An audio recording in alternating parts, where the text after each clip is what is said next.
Weird science, weirder college professors, and my interview with Oliver McGee, a former Clinton transportation secretary, now a Republican Trump supporter. Next on The Dr. Duke Show.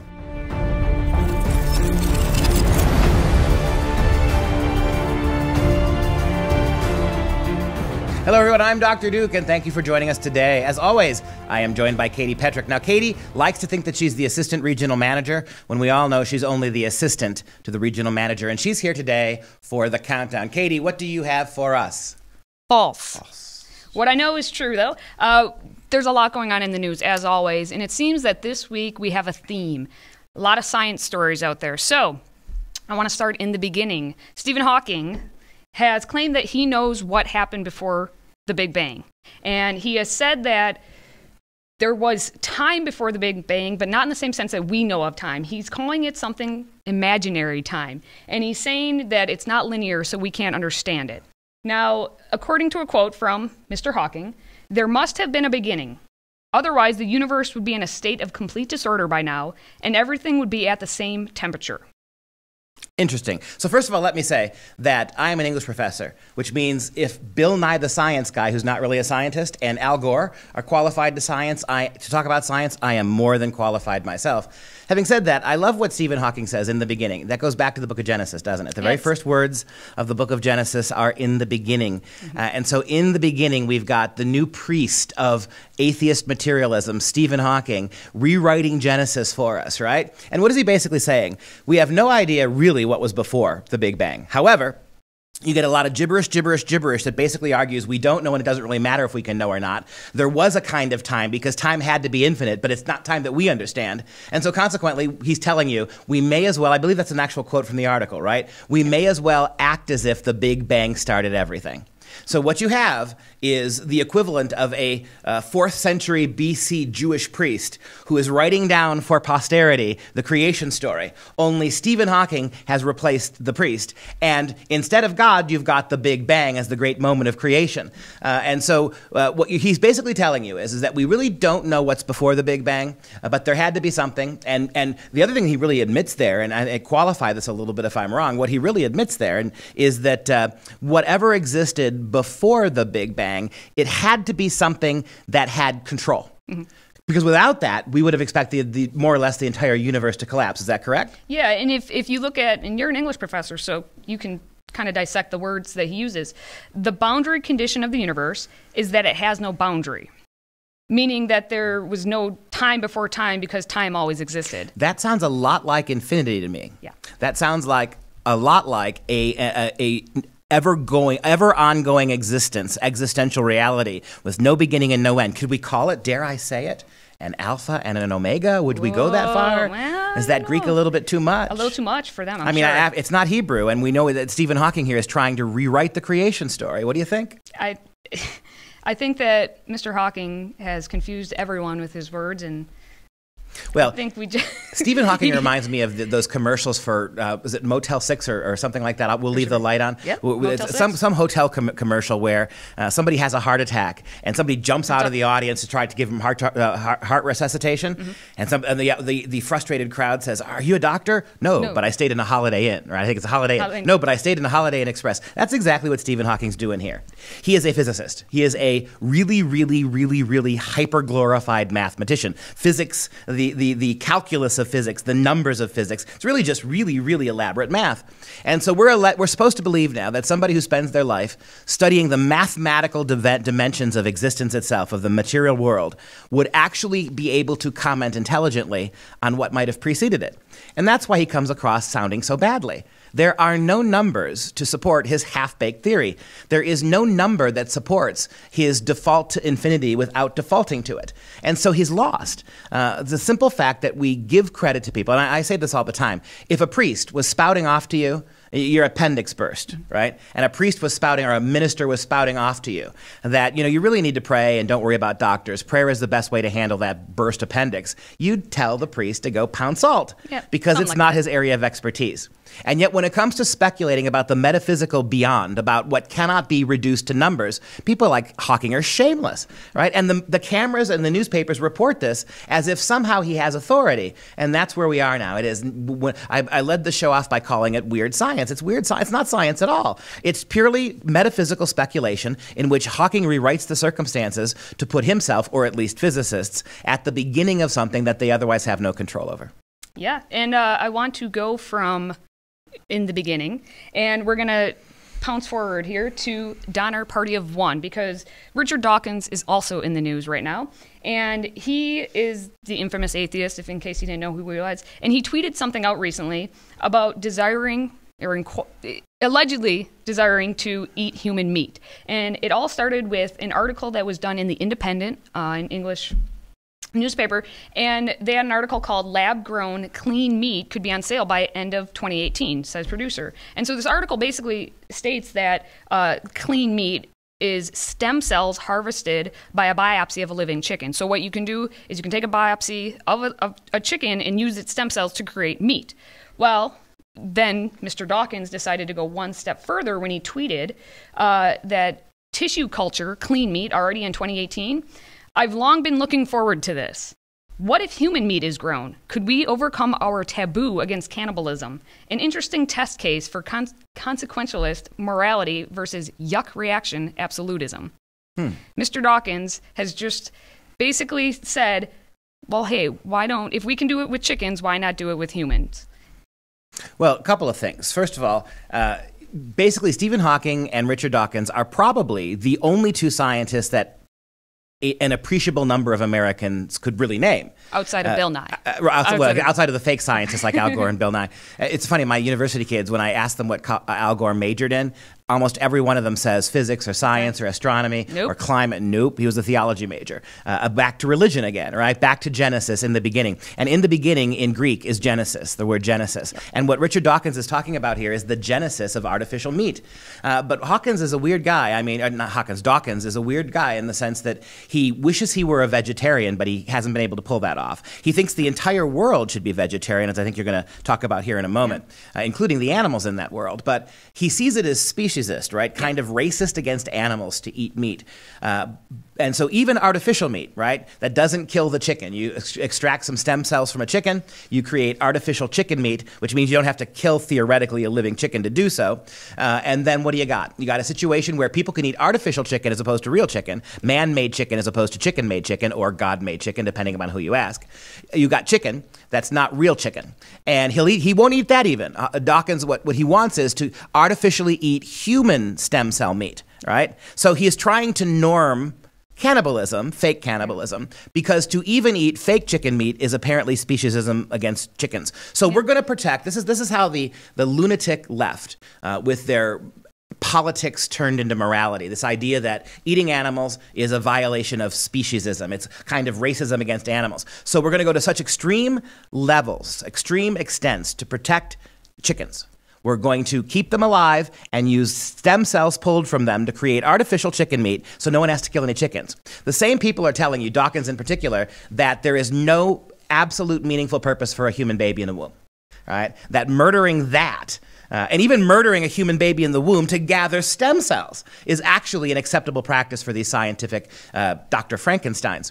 And on top of that, it is interesting that he is much more willing to eat fake human meat as a way of breaking down taboos about cannibalism, as he in the same other breath is protecting chickens, and not just chickens, but the meat of chickens, all right, taken from stem cells that then don't have to kill chickens, but that we should move away from eating altogether and eat man instead.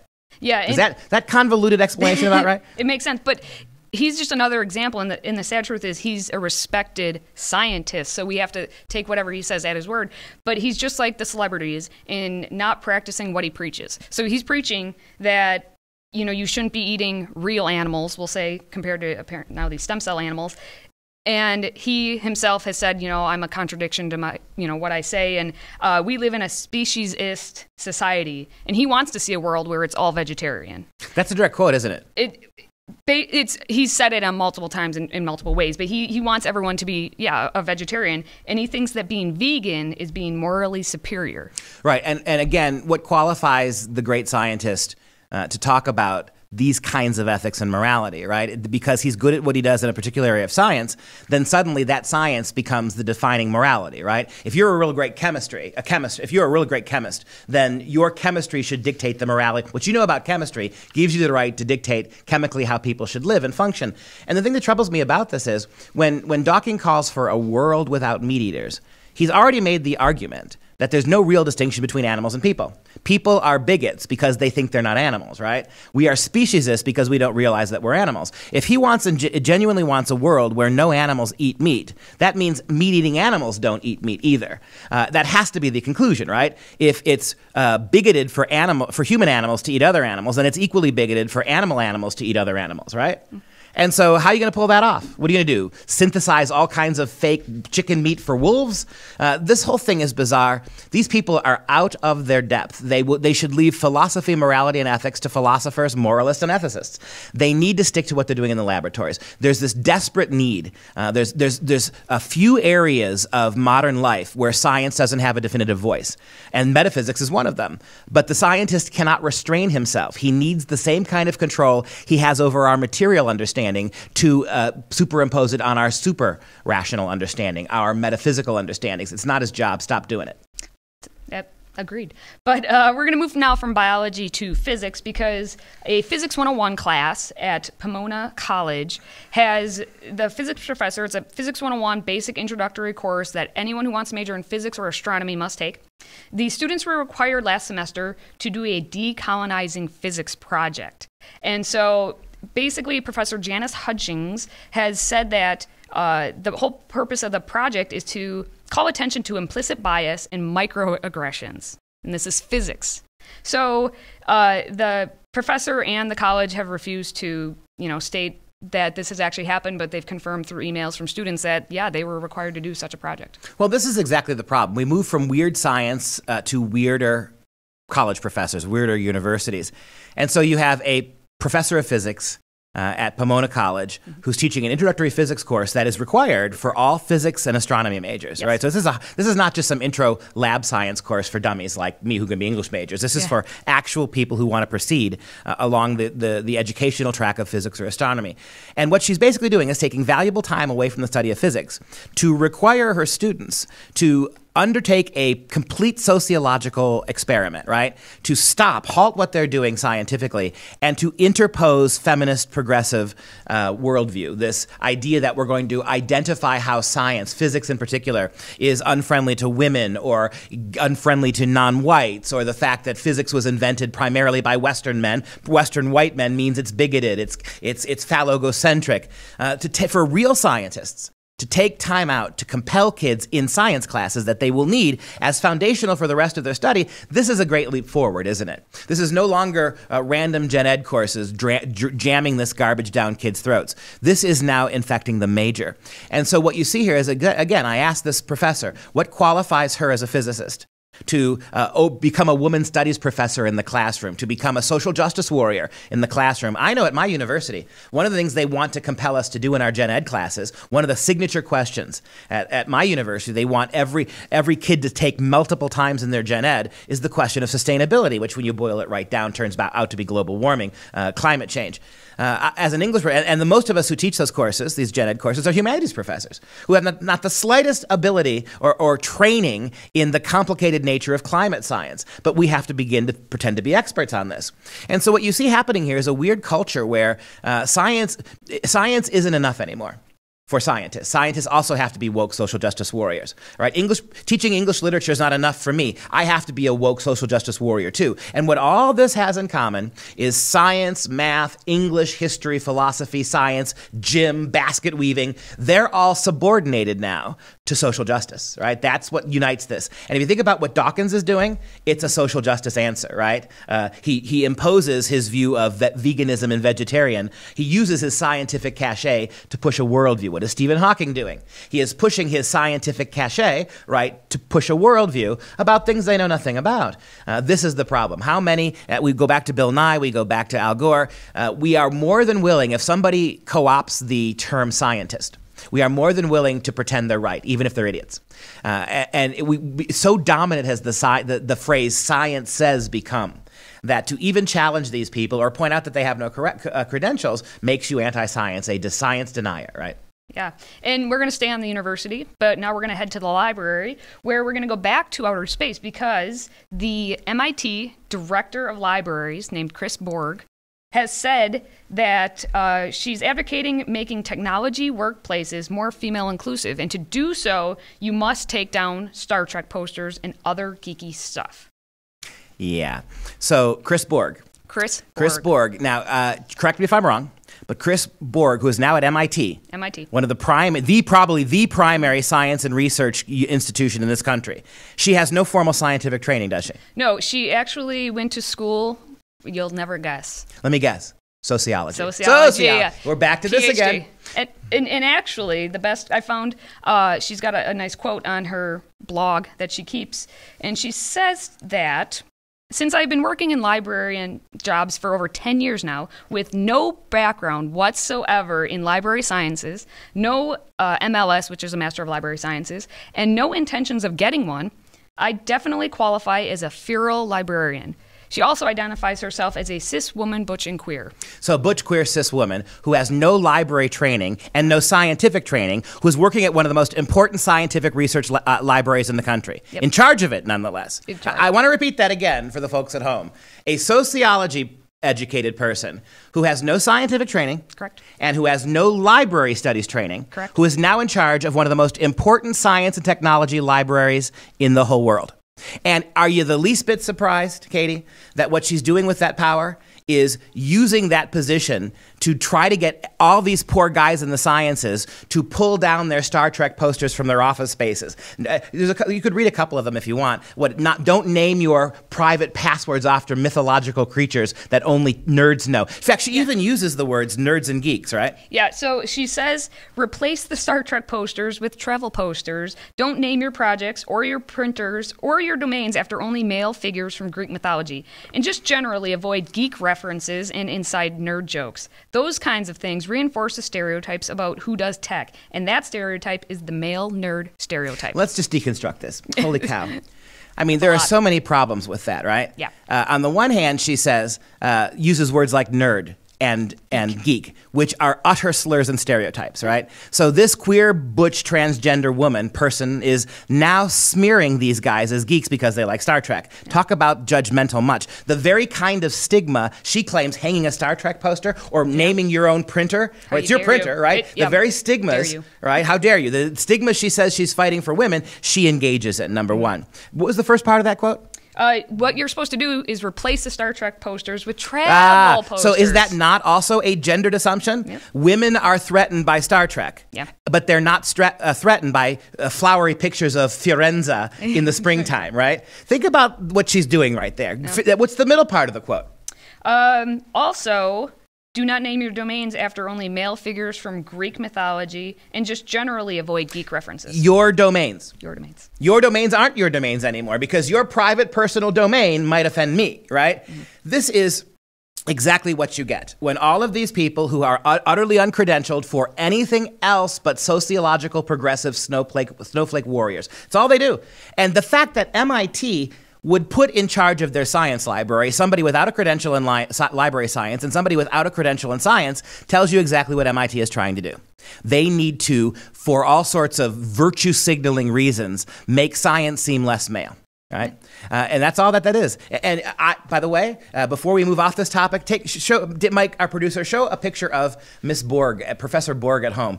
And I just couldn't resist this. There's Professor Borg on the left, and there's an actual Borg from the Star Trek Next Generation series. And if you recall, in the Star Trek Next Generation series, the Borg was a group of people, of aliens, whose sole purpose was to travel through the universe and suck up every other life force, every other planetary body, any forms of life in the universe. They absorbed it into themselves, so everything came out looking like them. Does that not sound exactly like what Miss Borg is doing at MIT? We are going to so whitewash individuality. We are going to so take even science and technology and math and engineering, and we're going to reduce it to our Borg-like scientific parameters. That's exactly what happens there. And throw it up one more time. Stick a fancy eyepiece on the left-hand picture there, and can you tell the difference? I don't think I can. I can't tell the difference either. If you wouldn't have told me, I wouldn't have known. That's exactly right. So it's funny how not knowing your Star Trek, like Mrs. Borg clearly doesn't, makes you miss these wonderful, obvious puns.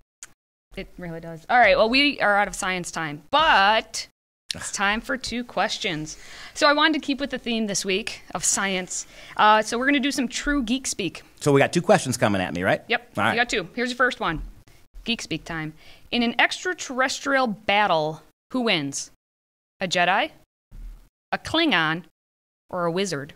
Wow. And for the record, you are female, right? Yes, I identify okay. as a... Just making sure, didn't want to microaggress you. So for all the Professor Borgs out there, you have a woman here asking me a tech question. So I'm going to answer that in the view of politeness here. A Borg, not a Borg.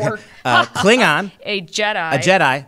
And a wizard. A wizard, well, from the Lord of the Rings. All right, so we've got 3 different kinds of geek here. Well, I would argue first that at the bottom of the chain in terms of power would be the Klingon. A Klingon's just a particularly warlike form of alien life, right? But has no magical powers, has no transcendental powers. So we put the Klingon at the bottom. And that's a Star Trek, too. That's a Star Trek character, right? And the Jedi, now the Jedi is interesting because a Jedi Knight is in tune with a larger force, right? The Jedi Knight is a bit of a conduit for a larger force. We never really do quite learn the origin of the Force, and the Force itself does have limitations, so it's not God in a meaningful way. And so I would put the Jedi warrior second most powerful, and then of course from the Lord of the Rings, I would absolutely put the wizards like Gandalf and Saruman before he fell. I would absolutely put them at the top because who are they? They are the Maiar, right? They are the chosen representatives of the divine, Iru Iluvatar, right? The god of Middle Earth. They are basically projected manifestations of his power. They have godlike powers, and they are connected directly as Maiar to the Eternals, the immortals of the world in Lord of the Rings. And so, of course, that divine connection gives them greater power. So I think Gandalf kicks Klingon butt and kicks Jedi butt. That staff of his, I'll take it versus a lifesaver any day. And suck it, MIT. Your inner nerd is just shining. It's just shining. The inner nerd. It's so happy right now. I'm basking in it. Basking in my inner nerddom. All right, well, stop your basking for a moment because it's Women's History Month, so it's not about you. Yes. So we're talking science. Why does Women's History Month get 3 extra days than Black History Month? That's a very good question. That is a real problem Unless it's here. leap year. Let's ask the Borg. Let's ask her. We'll ask her. Okay, so it's Women's History Month, and we're talking science, and we hardly know any scientists' names, especially female scientists. But there are 2 that come to mind, Margaret Sanger and Rachel Carson.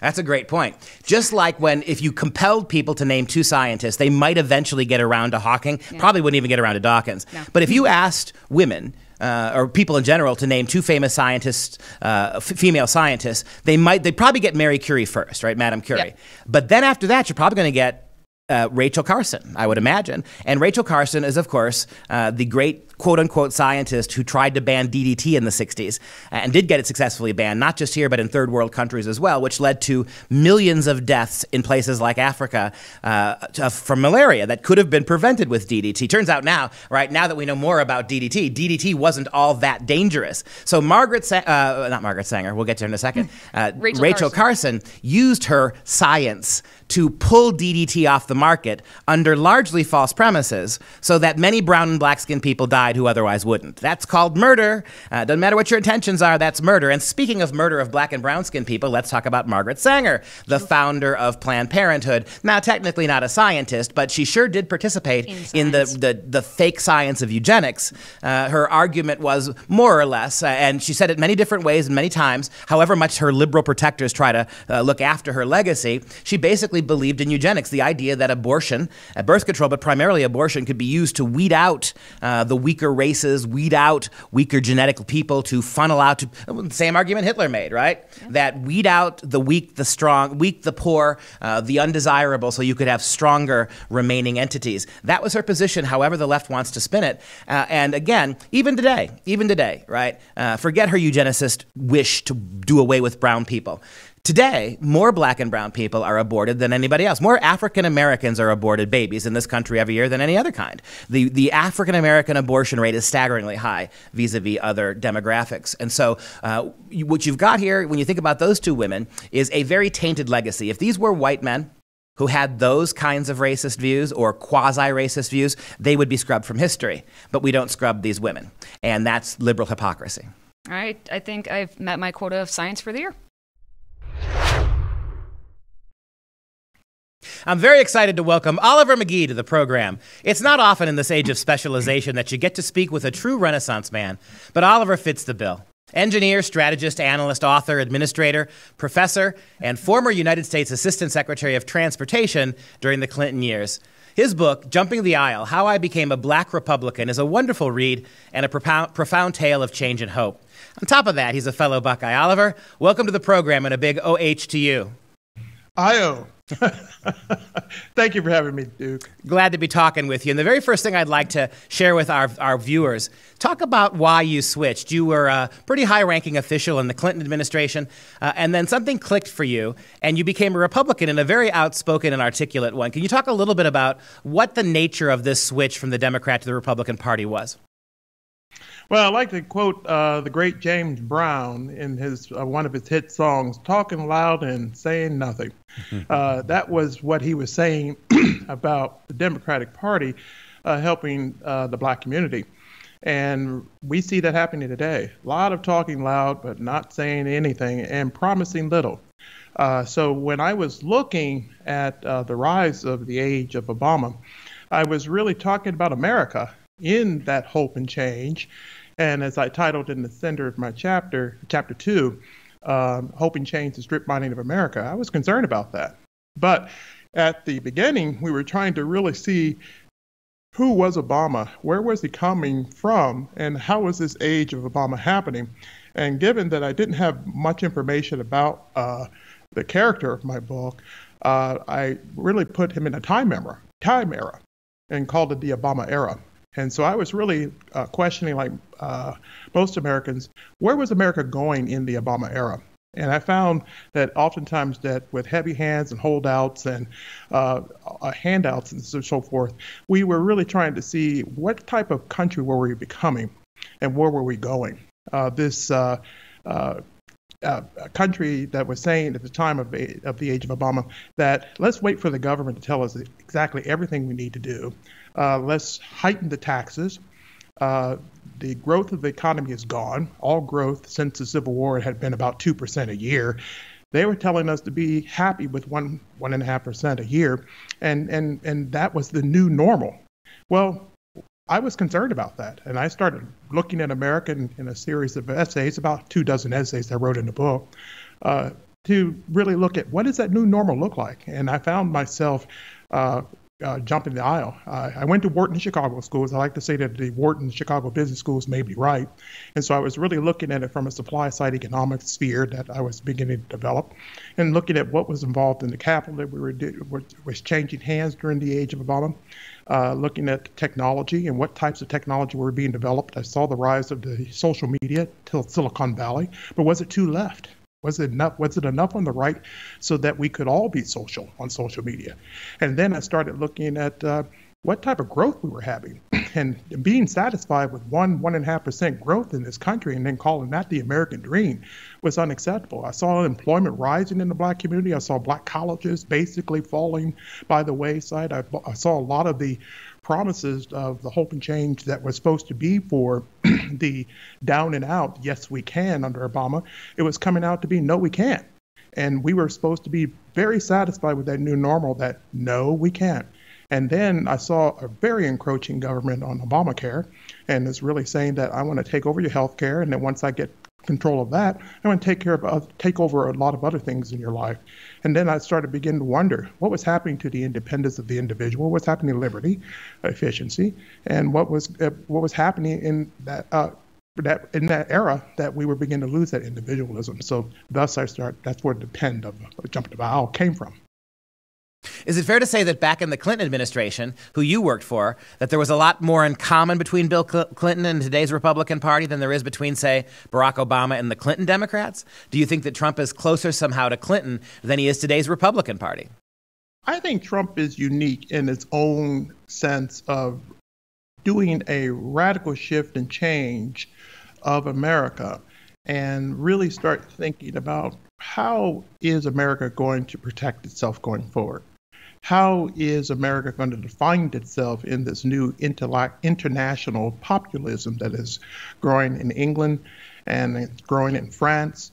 And we're beginning to see that the French and English, as well as many European nations, are taking on the policies and principles of Trumpism, which is ultimately about low taxes, strong borders, strong immigration, building a wall, and more importantly, about infrastructure. This is a president that is aggressively saying, we need to build our infrastructure fast. We need to build our transportation systems. We need to build our broadband to make sure that's accessible to all communities. And we need to do some good work on clean water. Water is a basic sustenance for lives of all of us. And we require to have that here. We expect that in America, that part of the American dream, a part of American exceptionalism is to have clean water. But at the same time, we can't have trains, planes, and automobiles running into each other. And then broadband is the future. When Trump announced his election for 2020, he is now saying that he is about to give a new pledge, a new promise, and a new plan going for 2020 beyond. But he needs to have equality in broadband. And we can't be a nation that is breaking away to censorship. And he's also saying, hey, we are about the Second Amendment, but the Second Amendment is the Second Amendment for a reason, Duke. It is about all of the Bill of Rights. I think the Second Amendment is more than just the right to bear arms. It's basically saying that we have a right to protect the encroachment of an encroaching government. We need to have that government be limited, and we need to have the rights as we the people to control the size of the government that we want. And that Second Amendment is a Second Amendment fitting in 10 other Bill of Rights, and that's important that they be integrated, not separated or messed with. I think it's great that you default to the Constitution here. It's interesting that one of the few things delegated to the federal government is the right to protect our borders and immigration. Illegal immigration, as we all know, has caused a lot of negative impact on society in many ways. I've heard you, Oliver, speak many times about immigration. Tell us a little bit about the danger of illegal immigration in America, and what would your proposal be to get a handle on this complicated problem? Immigration is one of the 30-year plans that Trump is establishing. And immigration is giving us the right to establish the social fabric of America. The other 30-year plan is infrastructure that I've just discussed. That's a 30-year outlook. And then, of course, the tax reform, which is enormously successful in this very fast-growing economy, is a 30-year plan, because it's the most original and most aggressive tax reform that we've had since Reagan. That was 30 years ago. These are what I call Trump's 90-year plans. It's 3 generational plans. A generation is 30 years, and he's developing 3 policies: immigration, infrastructure, and tax reform, having each a course of 30 years of policy in the government. And they're going to be hard to tear down by future presidents. Immigration is a way for now Americans to be involved in the discussion to establish what type of social fabric are we building that infrastructure for, and what type of tax base are we going to be developing that social fabric in 30 years hence. This is the new future of America for our children, for our grandchildren. And we have to set this type of long-range outlook, much like the English did in establishing the 90-year plan that they did in the House of Windsor. That established early with King George V, and now going on to King George VI, and now being established with Queen Elizabeth. And this is why I'm looking forward to President Trump meeting with the Queen later in the year to be able to discuss these issues that are becoming pervasive across Europe. I've been a very strong advocate about the internationalization of populism, the internationalization of Trump populism. And that's all about fast capital, fast technology for fast growth, and clean, solid borders in order to be able to affect stress national incomes within these individual borders. Because countries have to be able to pay for their social fabric, but they have to be able to control how that social fabric looks. All of the rhetoric that we see on immigration really is falling short if we don't look at this broader view of how America is going to look going forward, particularly in changing demographics and heightened engagement that's going to be involved with the use of technology that we're even discussing right now. And that's one of the reasons why myself, Donald Trump Jr. today on my Twitter discussing who is able to speak on social media, and how and why and when can a social media platform begin to decide who can have freedom of speech and not. Well, as you know, the Prager lawsuit is set to begin in the coming days. Prager has a very popular website and a remarkably tame one when you think about the primary goal of Prager, which is to give information, honest information. It's really very much like a college seminar. And now Prager's being banned on YouTube, more or less. It's funny, 20 years ago, all we ever heard was that major corporations were these right-wing shills. And now it seems, with the advent of the technology sector, that most of these companies are almost exclusively left-wing. What can be done to pull them back a little bit and make them take care of all their customers' needs, not just the ones that align with them politically?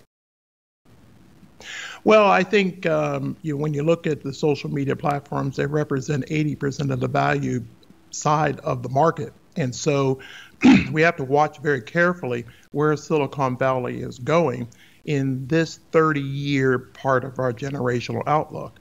But 30 years hence, what we see in social media now is going to be completely changed. For us to assume that Twitter, Facebook, and Google and all of the ways that we do SEOs is going to be the same. It's like assuming that the telephone was going to remain the same or radios were going to remain the same, and that Lucille Ball bringing in and Desi Arnaz bringing in television, that remained the same as well. It didn't. And when you had all those technologies, it changed how political leaders had to use them. Queen Elizabeth had to go slowly into television to be able to change the populism associated with the monarchy, one of the few monarchies that are left in Europe. But that is the monarch. We're now in the age of republics, and we're seeing French leaderships are beginning to look at how they're looking at their economics and how they're looking at immigration and how they're looking at how social media is used in their republics, much like what we're trying to do in our republic here in the United States. So technology is extremely pervasive. The president will be soon looking to find a science advisor, which we in the science community are looking forward to that choice and hoping that he makes that soon, because capital plus technology, the last time I looked on supply side economics equals growth, fast growth. So he really needs to unite these all together so that we can begin to see how we can answer these tough questions, much like what you've just addressed. It's all about the social, technological, economic, political, and issues here, and those are the steep forces that we have to be really thinking about going forward.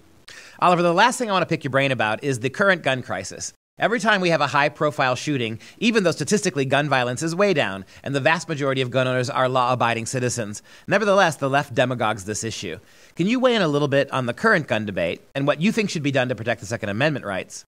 And secondly, are you bothered by what you see as some of Donald Trump's hedging his bets on Second Amendment freedoms? I think in my article, when I wrote the transcripts of his speech after the Parkland shooting, he was very, very wonderful in it, much like the Las Vegas shooting. He's coming from a spiritual point of view. He's taking the dignified point of view. He's not necessarily getting into the noise and the sausage making of the efficiency of this issue. Leadership is about dignity. Working in Congress and hashing out the sausage making is the efficiency part. But be that as it may, he is on the floor and at the table in the negotiation. Negotiation is messy. Negotiation is all about more. It's all about putting the cards on the table and still asking for an additional card. And what you find in Donald Trump, and I've been enjoying watching him negotiate, as a president who was not in the political Washington before, he is very, very skilled in putting out and bringing down options on the table. Issues on the left, issues on the right, he just throws the options on the table, because that's really what you need to do in negotiation. And then what you're doing is picking out and dividing which options are necessary to achieve your goals. Negotiation is always about achieving your final goal. So I never really pay attention to the minutia details of how he slices the options. He's trying to figure out the options and opportunities and then align them to achieving his goals. And then after he achieves his goal, he's asking for more. We saw that during tax reform. At one time, we thought that tax reform was not going to happen, and we definitely thought that Obamacare was going to be a runaway train that's going to be with us for 30 years. We now see the individual mandate was wrapped up into the tax reform package, and right now, majority of Americans, 51%, are in favor of the tax cuts and jobs acts right now. And going into 2018, that's dangerous for the Democrats. We're going to see the same thing in the same type of negotiation tactics in immigration reform. And DACA is already a pressure point for the Democrats because they're going and getting ready to walk away from the Dreamers. They're in the middle of the mix of the art of the deal. And if you're not as skilled in negotiation and also in the authenticity that Trump presents in the negotiation, that's very, very important. If you are a person that's always talking loud but not really saying much, as James Brown said at the negotiation table, your authenticity is going to be revealed, and that's going to be a point to where you're going to lose in the negotiation. I think that's what's happening in the sausage making for the immigration reform package. It's the most important package that Donald Trump can produce, along with tax reform, along with also the infrastructure plan. Oliver McGee, great pleasure to speak with you today. Tell the folks at home where they can keep tabs on you. They can reach me with my very active Twitter account at Oliver McGee, just like my name is spelled, and also at olivermcgee.org. In this corner, your pugilistic pundit, the Duke of Diplomacy, the Professor of Patriotism, the Doctor of Domestic Tranquility. This is Right Makes Might with Dr. Duke. New mental health study out from England, the United Kingdom. Young people spend more than 6 hours a day stressed out is the title of this survey. An English organization surveyed more than 1,000 18 to 25-year-olds. And let me just stop right there for a second. They're not kids. If they're 18 to 25 years old, they're adults. But these youngsters were interviewed and surveyed. 67% of these young adults claim that they have no one in their life to lean on for help. 56% of these young adults claim that they have a lack of support system. Do you see the theme that's developing here? These kids overwhelmingly believe that they can't do anything on their own, that they need help, that they're isolated, that they're alone, they have no friends, they have no family, society doesn't care, despite the fact that we are the most overburdened social net society in the history of the world. The UK is even worse than we are in terms of all the benefits, all the levels of psychiatric and social and emotional comfort that people get from government. They're anxious, these kids apparently, according to the survey, they're anxious about money, appearance, and career. The first two of those are superficial, money and appearance. They're worried about career. They claim, these kids, that they're facing online peer pressure. Hold on a second. The biggest problem you have as a 18 to 25-year-old living in England is that you face the presence of online peer pressure. If you can be bullied remotely, you are one weak species, right? If you can allow somebody 1,000 miles away on a computer screen to bully you, to peer pressure you, to force their extremism on you and riddle you with hate crimes, as the survey says, then you just don't know how to turn off a computer. Quote, this is a quote from the organization that did the survey. Despite living in our ever-connected world, young people need safe spaces more than ever. That's the takeaway, right? That people need safe spaces more than ever. Isn't that wonderful? This is why we are not terribly optimistic about the future of our race, our species, of the human race. It is unbelievable if what we teach kids again and again in schools is that they can't do, they won't do, that they have no right to do. If we tell kids that they're impotent, if we tell kids that they're victim, if we tell kids that they need somebody else to look after them, if we tell kids that their rights, their education should be protected by other people, if we tell kids that they are owed careers, jobs, money, a basic human wage, right? Pay everybody a basic human income, that their health care should be taken care of. We tell kids this again and again and again from the time they're babies. Are you surprised that they grow up and they believe that no one cares about them, that they are utterly isolated, and that all they want is someone to take care of them? Wish we'd get back to a system where we taught kids to take care of themselves. That used to be what the definition of adult was. Do you like what you've seen on today's show? Or do you want to hear more of Dr. Duke's Geek Speak? Catch the Dr. Duke Show free online every Thursday at 2 p.m. Central Standard Time on YouTube and Facebook Live. Then listen to it again on the podcast version on SoundCloud and iTunes. And don't forget to subscribe and leave us a 5-star review. Or you can whine about how much you don't like Geek Speak from Dr. Duke. Whatever works for you. And now, it's time for Dr. Duke's Quote of the Day. We know the American left has lost their minds, the way they are trying to rewrite history to purge it of any aspect of culture or books or education that might have the slightest hint of bias or prejudice.